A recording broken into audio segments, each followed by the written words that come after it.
আসসালামু আলাইকুম ওরহমতুল্লাহ বরকাত। প্রিয় দর্শক শ্রোতা, একটি আমল ছোট এবং সহজ, কিন্তু ফজিলত অনেক বেশি। আমলটি হচ্ছে সকালে 3 বার এবং বিকালে 3 বার রাদিতু বিল্লাহি রব্বা ওয়া বিল ইসলামি দীনা ওয়া বি মুহাম্মাদিন নাবিয়্যা। এর 3টি ফজিলত বর্ণিত হয়েছে।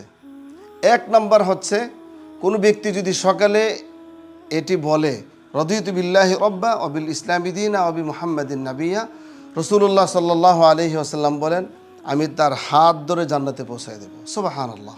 2 নাম্বার হচ্ছে, নবী আলাইহিস সালাম বলেন, কোনো ব্যক্তি যদি সকালে 3 বার এবং বিকালে 3 বার এই আমলটি করে, বলে রাদিতু বিল্লাহি রব্বা ওয়া বিল ইসলামি দীনা ওয়া বি মুহাম্মাদিন নাবিয়্যা, তাহলে আল্লাহ সুবহানাহু ওয়া তাআলার দায়িত্ব হয়ে যায় তাকে সন্তুষ্ট করিয়ে দেওয়া। সুবহানাল্লাহ। 3 নাম্বার হচ্ছে, রাসূলুল্লাহ সাল্লাল্লাহু আলাইহি ওয়াসাল্লাম বলেছেন, যে ব্যক্তি বলবে, এই হাদিসে কোনো সময় নির্ধারণ করেন নাই, সময় বলে দেন নাই, সকাল বা সন্ধ্যায় এটা বলেন নাই, বলেছেন যে ব্যক্তি বলবে রাদিতু বিল্লাহি রব্বা ওয়া বিল ইসলামি দীনা ওয়া বি মুহাম্মাদিন নাবিয়্যা ওয়াজাবাত লাহুল জান্নাহ, সুবহানাল্লাহ, তার জন্য জান্নাত ওয়াজিব হয়ে যাবে। এই শব্দগুলো ছোট, একেবারে সহজ। অর্থ কি? রাদিতু বিল্লাহ, আল্লাহকে রব হিসেবে পেয়ে আমি খুশি, আমি পরিতৃপ্ত, আমি সন্তুষ্ট। ওয়াবিল ইসলামি দীনা, এবং আমার জীবন আদর্শ ইসলাম হিসেবে আমি একেবারে খুশি, পরিতৃপ্ত, সন্তুষ্ট। ওয়াবি মুহাম্মাদিন নাবিয়্যা, মুহাম্মদ সাল্লাল্লাহু আলাইহি ওয়াসাল্লাম নবী, আমাদের নবী, আর সেই হিসেবে আমি পরিতৃপ্ত, সন্তুষ্ট, খুশি।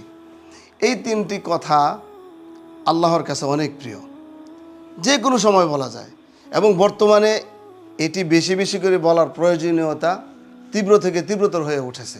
কারণ একদিকে হচ্ছে কাদিয়ানীদের প্রচার প্রসার, এটা হচ্ছে একটা, আর আরেকটা বড় ফিতনা হচ্ছে পশ্চিমা বিশ্বের ফিতনা।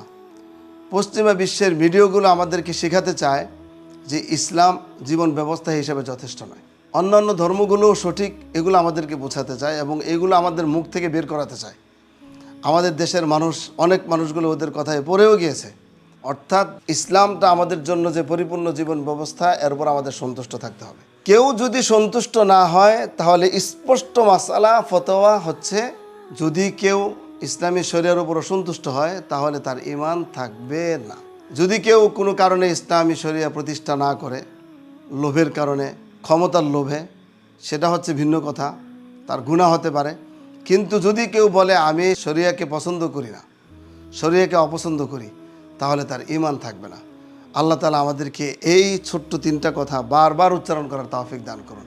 এই ছোট্ট 3টা কথা আমরা প্রতিদিন সকাল এবং সন্ধ্যায় 3 বার করে পাঠ করব, এবং এছাড়াও যে কোনো সময় সুযোগ পেলেই আমরা বলবো রাদিতু বিল্লাহি রব্বা ওয়া বিল ইসলামি দীনা ওয়া বি মুহাম্মাদিন নাবিয়্যা।